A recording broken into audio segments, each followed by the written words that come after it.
Hello students, let's read the problem.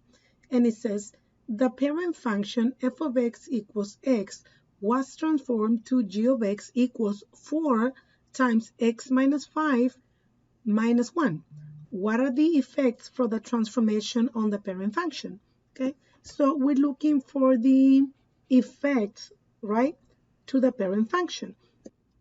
So they're giving us the new function, and it's g of x, and it's right here.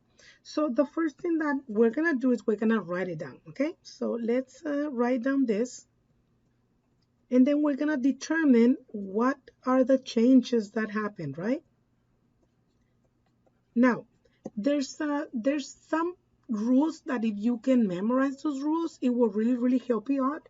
So I'm going to write them down over here on the side. And my advice is copy them because this is going to prevent you a lot from having to graph, and things like that. Okay, so the first thing that we're going to see is what happens when my function looks like in these two ways, right? Notice how in the first one I have g of x equals f, and then inside the parentheses I have x plus k, okay, which in this case that would be right here because it's inside the parentheses, right? So I'm going to compare that section with this one. And that says that the change that is happening is a horizontal translation. Okay, so we're going to write it down over here. So this is my horizontal translation. Okay, now the only thing that you're going to need to keep an eye, it's on this because I know it's a little bit confusing. If you see a minus 5, please don't think that you're going to go to the left, okay? Because horizontal, remember, goes side to side. So if you have a minus 5, right? So if it's negative, you actually going to go to the right. If it's positive, it means that you are going to the left. It's kind of like the opposite. So in this case, if I'm going, if my function says x minus 5, then it means that it was a negative, right?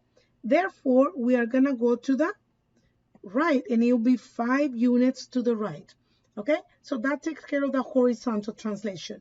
Now, take a look at the second one. And when I say second one, I'm talking about this one now. Okay, now that one, notice how the k is outside the parentheses. It's not next to the x.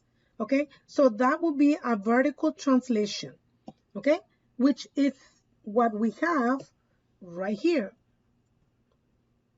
Is that right? So vertical translation means either up or down. Is that right?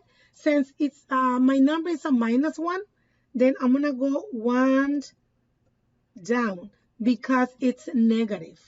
Okay, so like I said, these are the features, or maybe the rules that if you can memorize them, it will really help you. Okay, now I'm just missing the 4 that is outside the parentheses, right? So that is what we call a vertical stretch. That'll be outside the parentheses, right? So if my number outside the parentheses to the left, and I'm talking about this one, it's a whole number, it's going to be a vertical stretch. Okay? If that number outside was a fraction, then it would be a vertical compression. Okay? So keep in mind those two. So now with that, we can go back and look at the answer choices. So letter A says the parent function was, and it has the word right there, vertical stretch by a factor of 4, and that's what we have right here, right?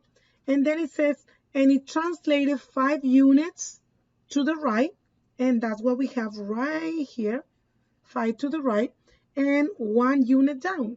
And that's what we came up with, 1 unit down. So it looks like the answer has to be answer A. But you can analyze the rest to see what they did wrong. Look at letter B.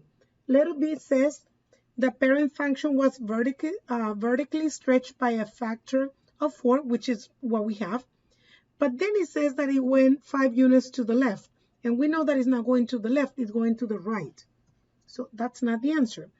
Letter C says the parent functions was vertically compressed. Nope, it's not compressed, it's a stretch, right? Compressed, we said it was when we have a fraction.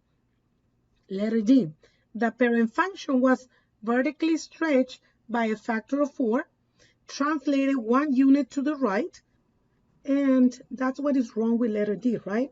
It's not going 1 unit to the right, it was actually going 5 units to the right. So D is not the answer. So therefore, our answer, it is answer choice A for us. Very good.